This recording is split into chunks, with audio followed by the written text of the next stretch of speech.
네, 안녕하세요. 서문대학교 정용혜입니다. 알기반의 데이터 분석과 시각화 기초 강의 3주차 1차 시를 시작하도록 하겠습니다. 이번 차 시에는 리스트와 팩터, 데이터의 유형인 질적 데이터와 양적 데이터에 대해서 알아보는 시간을 가져봅니다. 오늘 학습하는 데이터의 유형들은 아래서 자주 다루는 데이터 유형입니다. 집중해서 학습해 주세요. 자, 그럼 수업을 시작하겠습니다.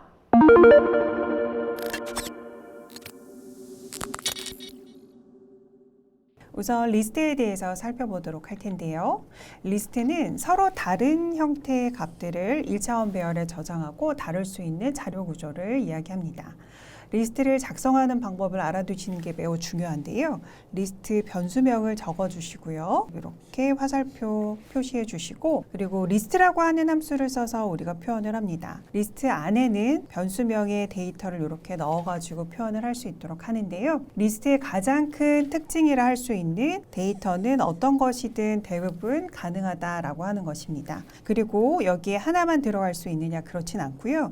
이와 같은 패턴을 컴마로 구분을 해서 우리가 2개, 3개, 4개 이상 넣을 수 있다라고 하는 부분 기억해 주시면 되겠습니다. 그러면 코드 사례를 가지고 설명을 좀 드리도록 할게요. 여기서는 리스트를 이용을 해서 점수를 우리가 90점, 85점, 84점이라는 국어, 영어, 수학 성적을 데이터다라고 하는 변수에다가 넣어줄 수 있도록 했습니다. 그리고 그 안에 네임즈라고 하는 걸 이용을 해서 각각 점수에 대한 이름을 붙여줄 수 있도록 했어요. 그래서 90, 85, 84점에 대한 각각의 데이터에 대한 이름을 네임즈라고 하는 함수를 이용을 해서 그 안에 리스트의 이름을 적어주고 컴바인 함수를 이용을 해서 이름을 넣어주면 된다라고 하는 겁니다. 이렇게 네임즈 함수를 적용하고 나면 데이터를 출력을 했을 때 그냥 90, 85, 84만 출력이 되어졌던 벡터 데이터가 이름을 가지게 된다라고 하는 부분을 기억해 주시면 됩니다. 리스트라고 하는 함수를 사용하도록 할 겁니다. 그리고 여기에는 학생의 이름 넣어줄 수 있도록 했고요. 그 다음에 학생의 숫자형 데이터로 구성되어져 있는 나이, 그리고 학생의 스테이터스, 재학 여부가 true이냐 아니면 false이냐를 가지고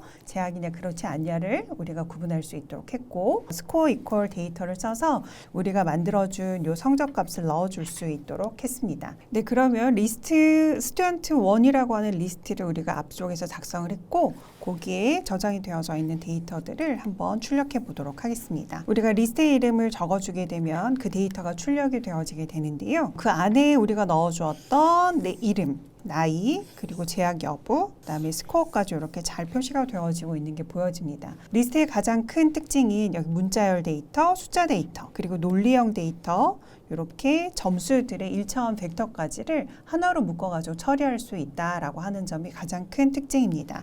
그리고 요게 st1이라고 하는 스튜던트 1이라고 하는 변수에 리스트 변수에 포함이 되어져 있는 이러한 구성 요소들은 달러 표시를 가지고 우리가 처리를 할 수 있고요. 그다음 보통은 st1에 달러 표시를 붙어서 이렇게 각각의 요소의 이름을 적어주면 활용할 수 있게 됩니다. 리스트의 접근 방법은 특이하게도 대괄호 2개를 써서 인덱스를 표시할 수 있도록 하고요. 그리고 달러 기호를 사용을 해서 리스트명과 요소명을 이용을 해서 각 요소에 접근을 할 수가 있겠습니다.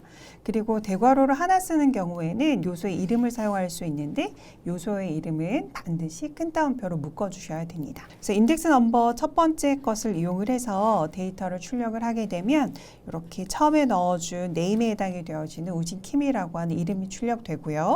그리고 두 번째로 여기서는 달러를 이용을 해서 출력을 할 수 있도록 했죠. 그래서 같은 값인 우진킴이라고 하는 이름이 출력됩니다. 그리고 네 번째에 들어가져 있는 벡터 형태로 구성이 되어져 있었던 점수 데이터가 여기 4번이라고 하는 인덱스 넘버에 의해서 이렇게 출력이 되어졌습니다. 그리고 요 스코어를 우리가 이렇게 인덱스 넘버로 활용할 수도 있지만 요소의 이름을 추가를 해서 대괄호 안에 넣어 주어서 출력을 할 수가 있습니다. 그때도 이렇게 결과값은 스코어 그대로 출력이 되어진다라고 하는 부분을 여러분들 알고 계시면 되겠습니다.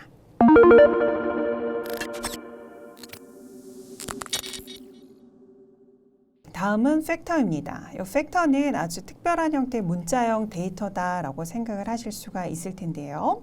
문자형 데이터가 저장이 되어져 있는 벡터의 일종이다라고 하는 부분을 기억을 해주시면 됩니다. 그래서 우리가 보통 신호등의 색깔 빨간색, 그다음에 주황색 혹은 노란색, 초록색으로 구성이 되어져 있는 신호등의 색깔, 그다음에 남과 여로 구별이 되어져 있는 성별, 그리고 A형, B형, AB형, O형 등과 같이 저장할 문자의 값들이 각각의 범주별로 정해져 있을 때 사용이 되어지는 데이터를 이 팩터로 적용해서 사용한다라고 생각하시면 돼요. 일반적인 벡터의 데이터를 팩터로 변환하고자 할 때는 팩터라고 하는 함수로 작성을 할 수 있도록 합니다. 그래서 우리가 신호등의 색상을 저장을 그 팩터 형태로 저장하고 그 데이터를 다루는 방법을 좀 살펴보도록 할 텐데요.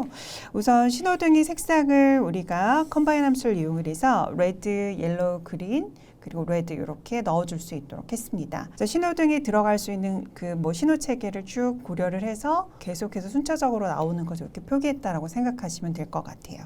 그렇게 하고 나서 여기 5번째에다가 여기 옐로우를 더 추가해 줄 수 있도록 했어요. 그렇게 하고 난 다음에 여기 컬러즈를 출력을 해보면 여기 4개의 벡터의 5번째 요소에다가 옐로우가 추가가 되어졌기 때문에 레드, 옐로우, 그린, 레드 그리고 옐로우가 추가된 것을 우리가 볼 수 있습니다. 그렇게 하고 난 다음에 이 컬러즈에 들어가져 있는 이 5개 요소들을 가지고 팩터를 적용, 컬러 팩터라고 하는 변수에다가 그 팩터 데이터를 입력을 해줄 수 있도록 했고, 컬러 팩터를 출력을 해보면 기본적으로는 이렇게 출력이 되어지는데 팩터를 한번 거치게 되면 데이터가 출력이 되어짐과 동시에 레벨즈라고 하는 그 안에 들어가져 있는 유일한 값들이 나열이 되어지게 됩니다. 그래서 여기서 레벨즈로 표시되어져 있는 그린, 레드, 옐로우가 여러 개의 값들 중에 유일한 값들이고 신호 체계를 구성하고 있는 3가지 컬러에 해당이 되어진다라고 생각하시면 돼요. 그럼 한번 살펴보도록 할게요. 우선 팩터 데이터에 구성이 되어져서 들어가져 있는 데이터들에 대한 유일한 값들을 리스트로 보기 위해서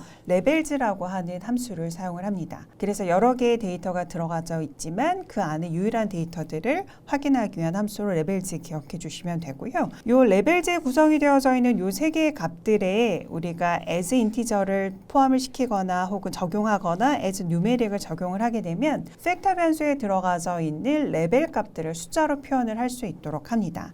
그래서 같은 형태로 여러분들 생각을 해주시면 되고요. as 인티저 쓰셔도 되고 as 누메릭 쓰셔도 무방합니다.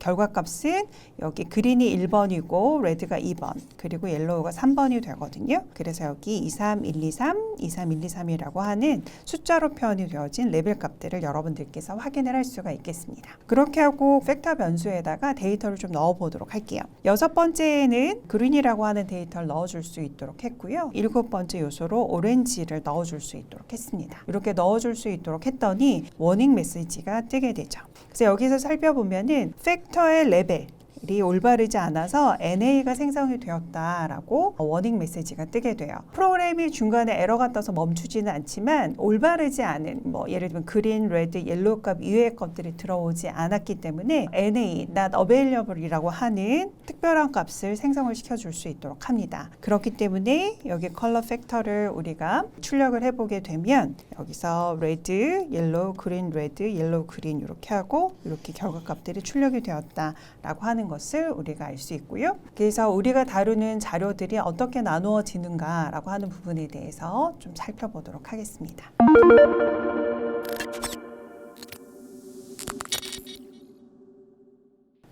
데이터의 종류로는 우리가 크게 범주형 자료와 그다음에 수치형 자료로 나누게 됩니다. 범주형 자료는 우리가 질적 데이터라고 이야기하기도 하고요. 카테고리를 범주형이라고 표현을 하거든요. 반면에 수치형 데이터 같은 경우는 양적 데이터라고 얘기해요. 그래서 퀀터터티브라고 하는 표현을 쓰기도 하고 뉴메릭이라고 하는 그 용어를 쓰기도 합니다. 범주형과 수치형과 더불어서 이러한 용어들을 알고 계셔야 구글링이나 이러한 서치를 해가지고 알게 되는 그런 데이터 데이터들을 찾을 때 적절한 용어들을 써서 탐색을 하거나 이렇게 할 수 있다라고 하는 점, 원어를 좀 알고 계시는 것이 좋겠고요. 그래서 범주형 데이터로는 명목형과 서열형 데이터가 있어요. 명목형은 노미널이라고 우리가 이야기하고 서열형은 오디널이라고 이야기합니다. 그래서 요거의 형태 그 데이터 사례를 좀 살펴보면 우리가 팩터 데이터로 살펴보았을 때 우리는 신호등 예제를 가지고 살펴보았지만 성별을 나타내는 젠더에 해당이 되어지는 메일, 피메일 같은 것들, 그리고 혈액형에 해당이 되어지는 A형, B형, AB형, O형 이러한 것들은 각각 사람들이 어떠한 거에 포함이 되어져 있다라고 하는 카테고리에 해당이 되어지는 것들이죠. 그래서 그렇게 여러분들이 기억을 해주시면 돼요. 그래서 명목형과 서열형을 구별하기가 좀 쉽지가 않다라고 하시는 분들은 사례를 가지고 설명하시면 훨씬 더 이해가 되실 겁니다. 그리고 서열형 같은 경우는 말 그대로 요구로한 경우 서열형 같은 경우도 문자형으로 구성이 되어지는 경우가 많아요. 근데 이제 여기 서열형 같은 경우는 명목형과 다른 점이 뭐냐면 순서하고 그다음에 그 어떤 가치하고 관련이 있어요. 그래서 학점이다라고 하면 A, B, C, D, F라고 우리가 문자형으로 이제 범주를 나누게 되는데 그 안에 A 학점이 가장 높은 점수다라고 하는 개념이 포함이 되어져 있는 거죠. 그래서 그러한 개념으로 명목형과 서열형을 여러분들께서 기억을 해주시면 돼요. 또 다른 서열형의 이제 예제로는 카드 등급, 그래서 플래티늄부터 브론즈까지 우리가 카드 등급을 나눈다라고 하면 플래티늄이 가장 높은 등급이고 브론즈가 가장 낮은 등급이다. 그다음에 예를 들어서 우리가 리커트 척도를 가지고 아주 매우 좋다부터 그다음에 매우 나쁘다까지 혹은 매우 싫다 뭐 이런 거를 중간에 5개로 구분을 해가지고 5점 척도 같은 것들 조사하는 경우 있잖아요. 그러한 경우도 서열형 데이터다라고 볼 수가 있겠습니다. 다음으로 수치형 데이터로 넘어갈 텐데요. 수치형 데이터는 이산형, 디스크리트라고 하는 형태로 우리가 보통 이야기를 하고 컴퓨터에서 다루는 데이터는 이산형 데이터입니다. 그래서 컴퓨터를 전공하는 친구들이 이산수학을 배우게 되거든요.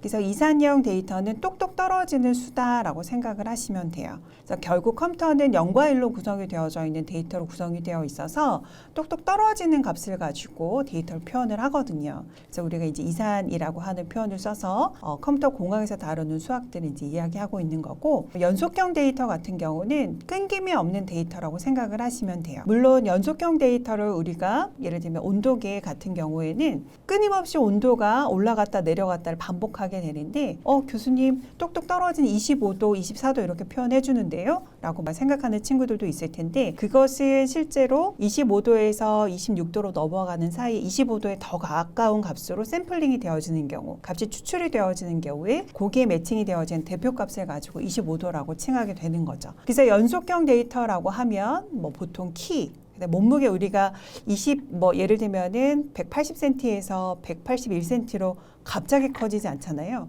그러니까 그 사이에 이렇게 쭉 이어지는 데이터가 있다라고 하는 개념으로 생각하시면 돼요. 그래서 키, 몸무게, 그다음에 속도, 기온, 빛의 밝기 이러한 것들이 모두 연속형 데이터에 포함되어져 있다라고 생각해 주시면 됩니다. 그래서 그 중에서 이제 우리가 보통 요 명목형에 해당이 되어지거나 서열형에 해당이 되어지는 이러한 데이터들은 또 팩터 데이터를 이용을 해서 처리를 하고, 그다음에 이산형과 연속형 데이터 같은 경우는 우리가 보통 숫자나 숫자형 벡터나 이러한 것들을 가지고 처리하게 된다라고 여러분들께 생각해 주시면 되겠습니다. 이상으로 리스트와 팩터 데이터의 유형에 대해서 살펴보았습니다. 데이터의 특징을 이해하고 활용하는 방법을 익혀두기 바랍니다. 그럼 이번 차시는 여기에서 마무리하고 다음 차시에서 만나도록 하겠습니다. 모두 수고하셨습니다.